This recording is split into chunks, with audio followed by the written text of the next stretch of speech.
Hi!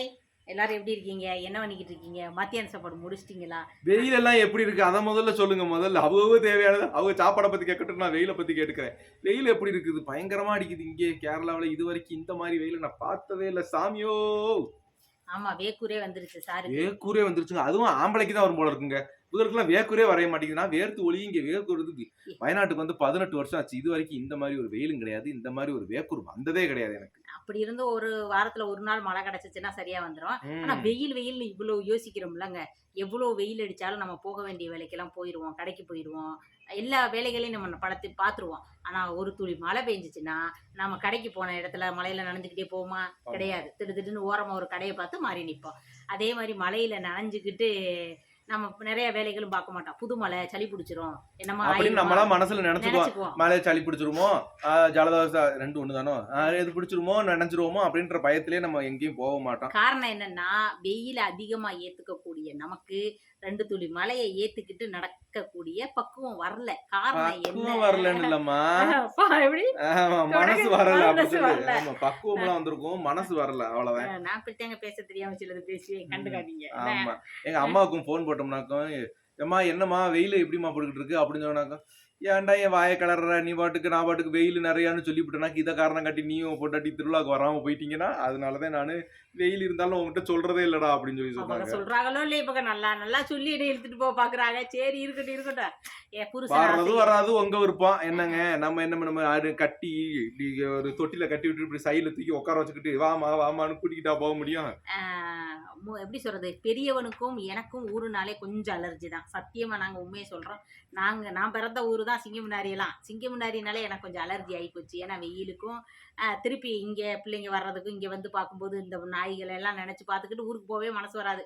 நம்ம 4 நாள் போனோம்னா இதுக்கு பட்டினி கிடக்குமே அப்படி இப்படின்னு யோசிச்சுக்கிட்டே, நான் ம். டிலே ஆக்கிக்கிட்டே இருந்தேன். பட்டினி எப்படி? கிடக்குங்க, பட்டினி கிடக்குங்கன்னு நல்லா தான் எங்க பட்டினிக்கு ஒரு அடக்க அன்னைக்கு அங்கேயாச்சும் காஞ்சுக்கிட்டு கிடந்திருக்குங்க. நம்ம வீடியோ போட்டோம் பார்த்தீங்களா? அவங்க காஞ்சதுக்கு அப்புறம் கூப்பிட்டு குடுக்க மாட்டாங்களா? காயறதுக்கு முன்னாடியே போய் அத கேட்டு அத அள்ளி கொண்டு வந்து வச்சுட்டு இங்க காயுது இங்க வாசல்ல. காலையில எந்திரிச்சு வர்றேன்.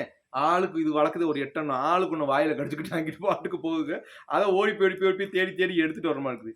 விரட்டலான்னு பார்த்தாக்க, இது அழுகுதோ இல்லையோ, இங்க ஒண்ணு அழுதுகிட்டே இருக்குது. விரட்ட விட மாட்டேங்குது. ஒண்ணும் செய்ய விட மாட்டேங்குது. இன்னைக்கு காலையிலலாம் பார்க்குது. அக்கம் பக்கத்துல இருக்க வீட்ல வந்து ஒருத்தர் செருப்ப காணோம்ங்கிறாங்க, ஒருத்தர் ஷூவ காணோம்ங்கிறாங்க. அங்க இங்கன்னு எல்லாரும் வந்து கேட்டு வாங்கிட்டு போறாங்க. நான் இது எடுக்கலங்கன்னு நான் சொல்லிக்கிட்டு செருப்பு அறுந்து இருக்கிறேன். போச்சுன்னு சொல்லிக்கிட்டு இருந்தேன்னா, அதுகளுக்கு கேட்டிருக்கும் போலங்க. அதனால இந்த டிசைன் நல்லா இருக்கா? இந்த டிசைன் நல்லா இருக்கான்னு வீட்டுக்கு வீடு போய் டிசைன் எடுத்துட்டு வந்திருக்குதுங்க. ம். நான் இல்லன்னு சொல்லிக்கிட்டு இருக்கிறேன். செருப்பெல்லாம் இங்க ஒண்ணும் கொண்டு வந்து போடல. நான் பார்க்கலன்னு சொல்லிட்டு இருக்கேன். இந்த அம்மா இங்கிட்டு சைடுல இருந்து ஒரு 4 ஜோடிய தூக்கிட்டு வர்றாங்க. இதான் பாருங்க, இதான் பாருங்கன்னு. அப்புறம் அவங்களோட செருப்பு நமக்கு எதுக்குங்க? கொண்டாந்து கொண்டாந்து எதுக்குங்கன்னு இல்ல. அது கொண்டு வரும்போதே கொண்டு போய் போட்டுருக்கணும் அவங்க வீட்ல. எந்த வீடு நமக்கு தெரியாம நம்ம ஓ! போட்டுக்கிட்டு என்ன பண்ண? கேட்டு தேடி வரும்போது தேடி குடுப்போம்ன்னு. வரும்போது குடுத்துப்போம் அப்படின்னு சொல்லி எடுத்து வச்சிருந்தேன். பக்கத்து வீட்டு செருப்பு எனக்கு நல்லா தெரியும். ஏன்னா அடிக்கடி கொண்டாந்து போட்டு பழகிக்கிட்டேன். அத வந்து இங்கிட்டு அப்படியே தூக்கி எறிஞ்சிடுறது அவங்க வீட்டு பக்கம். போய் விழுந்துக்கிறோம். புதுசா அங்கிட்டு இருந்து இங்கிட்டு கொண்டு வந்துச்சுன்னா நமக்கு தெரியாதுல்ல. அதனால இங்க வாங்கி வச்சுக்கிறது. தேடி வந்தா இங்க தான் வருவாங்கன்னு தெரியும். ஏன்னா ஆமா. அவங்களுக்கு இந்த பிள்ளைங்க தான் செருப்பு எடுத்துட்டு போகுங்கன்னு தெரியும். செருப்பு களவாணி யாருன்னு கேட்டா, சாந்தா வளர்க்குற 8 பிள்ளைங்க அப்படின்னு அதுதான் அவங்களுக்கெல்லாம் செருப்பு தெரியும். களவாணிங்கன்னு தெரிஞ்சு போச்சு. இந்த ஏரியாக்கே தெரிஞ்சு போச்சு. அங்க ஒரு செருப்பு காணோம்னா நைட்டே காணோம்னா காலையில போய் சாந்தா வீட்ல எடுத்துக்குவோம் அப்படின்னு அவங்களுக்கே சாந்தா தெரிஞ்சு போச்சு. வளர்க்குற நோட்டீஸ் த பாயிண்ட். சாந்தா ஆ. வளர்க்குற 8 பிள்ளைங்க. சாந்தா பெத்த பிள்ளைங்க எப்படின்னு கேட்டாங்கன்னா, அது என்ன என்ன முல்லைப்பூ பிச்சி பூம்பாங்க. பிச்சி பூவா இருப்பாங்க. அமைதியா இருப்பாங்க. ஆம்பள அமைதியா எங்க அம்மாவும் அப்படித்தாண்டி சொன்னாங்க. எங்க அம்மாவும் எங்க அம்மா கூட பாத்துக்கிட்டு இருப்பாங்க. எங்க அம்மாவும் அப்படித்தான் எல்லாத்துக்கிட்டயும் சொன்னாங்க. என் மயன் மத்த 2 பேங்க ஊதாரி பயலுகப்பா. ஆனா என் மயன் ராசா வீட்ல அடக்கம் இருக்கும் அப்படி பச்சை புள்ள. அப்படி இருப்பேன் அமைதியா இருப்பேன்னாங்க. அப்படி இருந்தவன் தான் கடைசியில இங்க வந்துட்டு எங்க அவங்க தாக்கி விட்டுட்டீங்க. அதனாலதான் இப்போ உங்க வீட்டாளுங்க நல்லா இருக்காங்க. அஹ் அஹ் மத்த 2 பேர் பார்த்ததை விட ராஜா பாக்குறதுதான் அதிகமா பாக்குறாங்கன்னு உணர்ற அளவுக்கு பாத்துக்கிறீங்க. அதுக்காக மத்தவங்க 2 நான் பேரும் என்ன நாங்க சொல்றேன், பாக்கலன்னு இப்ப ஆட்கள சொல்லல. அப்படி இல்ல. அவங்க நல்லா பாக்குறாங்க. இருந்தாலும் அவங்கள விட ஒரு படி அதிக பாசம் தான் இவருக்கு. அது உண்மைதான். நான் என்ன சொல்ல வரேன்னா, தவிக்க விட்டுட்டு வந்தேன் அந்த டயத்துலன்னு நான் சொல்றேன். அப்படி நம்பி இருந்தவங்கள தவிக்க விட்டுட்டு வந்தேன். அவங்க கட்டி வச்சிருந்தா நம்ம ஏன் வரப்போறோம்? அங்கே ம். இருந்து கல்யாணம் பண்ணி பிரிவிட்டு இருக்க போறோம். அவ்வளவு வித்தியாசம். அல்ல டபக்குன்னு பெருகிட்டு இருப்போம். அப்புறம் இன்னொன்னு சொல்ல வந்துட்டோம். நேத்து நாங்க போட்ட வீடியோவுக்கு வந்து 700க்கும் மேல கமெண்ட் போட்டிருந்தீங்க. எங்களுக்கு ஆதரவாக எங்க மனசு வருத்தக்கூடாது. நாங்க இருக்கோம், எதுக்கு நாங்க இருக்கோம்னு கவலைப்படுறீங்க? சப்போர்ட் நாங்க பண்ணி இருக்கோம். சொல்லியிருந்தீங்க. அப்படின்னு சப்போர்ட் பண்ண அந்த அனைத்து உள்ளங்களுக்கும் மிகப்பெரிய நன்றிங்க. நாங்க வந்து பேட் கமெண்ட் போட்டவங்கள பத்தி தான் நான் பேசணும்னு நான் நினைச்சேன். அதனால தான் பேசினேன். இனி அதை பத்தி பேசக்கூடாதுன்னு நினைச்சிருந்தேன். இப்போ நீங்க உங்களுக்காக நான் அதை சொல்றேன். மற்றபடி நாங்க பேசுனது நம்ம உறவுகளாகிய உங்க மனசுக்கு யாருக்காச்சும் கவலையா இருந்தாலோ, ஐயோ என்னடா இப்படி பேசிட்டாங்கன்னு நீங்க வருந்தி இருந்தாலும், அதுக்கு நாங்க உண்மையிலேயே மனம் வருந்தி மன்னிப்பு கேட்டுக்கிறோம். நாங்க யாரும் உங்க உறவுகள் உங்க யாரையும் நாங்க காயப்படுத்தணும்னோ, உங்க மனசு கஷ்டப்படுத்தணும்னோ நாங்க கண்டிப்பா பேசல. எங்களை தப்பா பேசின அவங்களுக்காக அந்த பதிவு. நாங்க வீடியோ பாட்ட உடனே எதிர்பார்த்து காத்துக்கிட்டு இருக்க எல்லா உறவுகளுக்கும் எங்களுடைய மனமார்ந்த நன்றி. நீங்க கண்டிப்பா கண்டிப்பா.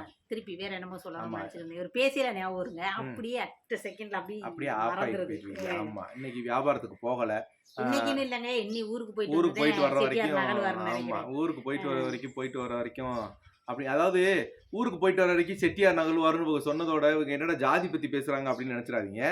பொதுவாவே நம்ம ஊர் நாட்டு வழக்கத்துல என்ன செட்டியார் இங்கிட்டு போயிட்டு வர்றாரு அப்படின்னு ஒரு மாதிரியா பேசுவாங்க, செய்வாங்க. ஜாதி கிடையாது, சும்மா சாதாரணமா கேக்குறது. அதனால நிறைய வீடியோல கேட்டுட்டனால சில பேருக்கு ஒரு டவுட் இருக்கும், ஏன் இப்படி அக்கா அண்ணன் அப்படி சொல்றாங்க அப்படின்னு. அந்த மாதிரி ஒரு ஜாலி நம்ம ஊர் பக்கம் அப்படித்தான் சொல்லுவாங்க. என்ன ஒரு சின்னதா ஒரு சரக்கு அடிச்சிருந்தா கூட நம்ம சொல்லுவோம், என்ன செட்டியார் இறங்கிட்டாரு போல இருக்கு அப்படின்ற மாதிரி சொல்லுவோமா. அந்த மாதிரி ஒரு இதுக்காக சொல்றதுதான், வேற ஒண்ணுமே கிடையாது.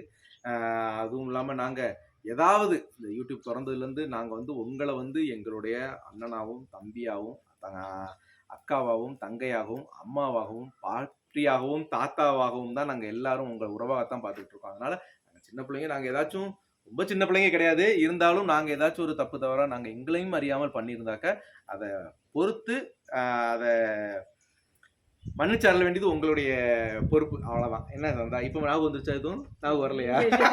நீ இப்படி பேசினா எனக்கு எப்படியா ஞாபகம் வரும் அப்படின்னு சொல்லி சொல்றியா? என்ன யோசிச்சுட்டு இல்ல, இப்ப நீங்க பேசினதை நான் பார்த்து யோசிச்சுக்கிட்டு இருந்தேன், வேற ஒண்ணும் கிடையாது. லவ் பண்ணும்போது நாங்க இப்படி உட்காந்துருப்போமா, பிரான்மணில உட்காந்துருப்போம். இப்படி உட்காந்துருக்கும் போது இப்படிலாம் உட்காந்துருக்க மாட்டாங்க, அங்க உட்காந்துருப்பாங்க, நான் அப்படி உட்காந்துருப்பேன். அப்ப நான் கேட்பேன், உட்காந்துட்டா ஒரு ஆளுக்கு காய்ச்சல் வந்துரும், குளிராச்சு. உண்மையில நான் போய் எங்க வீட்டுல அப்படின்னு உட்கார்ந்து இருந்தா தானே காய்ச்சல் வரும். நான் போய் இப்படி உட்காரவே மாட்டேன். நான் போய் இவங்க இப்படி உட்காந்து முன்னாடியே போய் காத்திருக்கிறது இவங்க தான் இப்படி உட்காந்துருப்பாங்க. நான் நேரா வந்ததோட ஒரு யூட்டர்ன் அடிச்சு அந்த லாஸ்ட் அங்கிட்டு போய் உட்காந்துருப்பேன். அங்க உட்காந்தோட எங்க ஏங்க எனக்குள்ள உட்காந்து அண்ணா அப்படின்னு சொல்லுவாங்க. ஏன் சத்தம்லாம் எனக்கு நல்லா காது கேட்கும், எனக்கு நல்லா கேட்கும், நீ அங்க இருந்தே பேசு, நானும் இங்க இருந்தே பேசுறேன் அப்படின்னு சொல்லிட்டு. அப்ப எதுக்கு சொல்றதுன்னா, எனக்கு தெரியலங்க இவர் தொடநடிங்க சுப்பேன்னு. அதுக்கப்புறம் போக போகவே தெரிஞ்சிச்சு இது சரியான தொடநடிங்கன்னு. சொல்ற கேளுங்க. அந்த மாதிரி உட்கார்ந்து இருக்கும் போது இவங்க கேட்கற ஃபர்ஸ்ட் வார்த்தையும், என்ன சாப்பிட்டீங்களா, அப்பம் கொடுத்து விட்டானே ஐயா கிட்ட, சாப்பிட்டீங்களா, அதைத்தான் மெயினா கேட்பாங்க. அந்த மாதிரி இவங்க யாரை பார்த்தாலும் பிள்ளைங்க எந்திரிச்சோன்னு ஏதாச்சும் ஒரு கேட்கணும், நீங்க சாப்பிட்டு என்ன வேணாலும் பாருங்கடா, சாப்பிட்டு நீங்க என்ன வேணாலும் பாருங்கடா அப்படின்னு சொல்லி சொல்லுவாங்க. அதுதாங்க ஒரு மனுஷனுக்கு முக்கியமானது என்ன சொல்லிட்டேமா. நீ ஆதாரம், அந்த ஆகாரத்தை ஆதாரம்னு சொன்ன, எல்லாத்தையும் சொல்லிட்டேன். ஆமா, சொல்லிட்டேன். சொல்லலைனாலும் அதுதாங்க உண்மை. நமக்கு மெயின் சாப்பாடு. சாப்பிட்டா தான் வாழ முடியும்.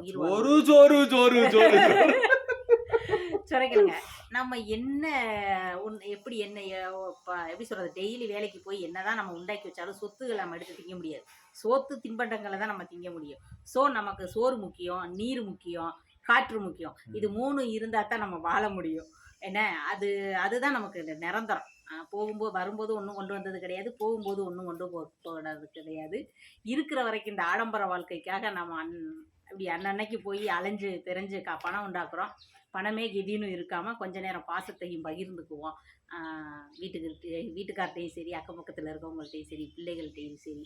நாங்கள் பேசின விதத்தில் உங்களை காயப்படுத்தி இருந்தாலோ கஷ்டப்படுத்தி இருந்தாலோ மன்னிச்சு மறந்துடுங்க. ஓகேங்க, பாருங்க, பார்த்து பத்திரமா இருங்க. பாய்ங்க.